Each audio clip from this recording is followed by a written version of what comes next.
At UMMC, the state's largest hospital, there are no more beds for adults in the ICU. They only have 80 of those beds in general, and almost a third of those patients are fighting COVID-19. So the hospital is working day in and out to treat all their sick patients.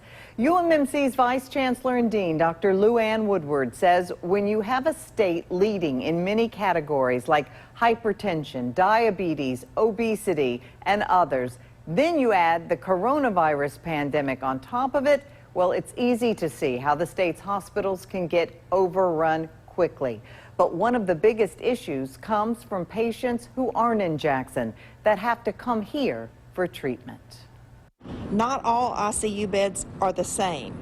So there are some places, some small hospitals in smaller communities that perhaps have some open ICU beds, but the level of complexity that we're seeing with these patients is such that many times it exceeds the capacity of the smaller hospital and they need to transfer them here.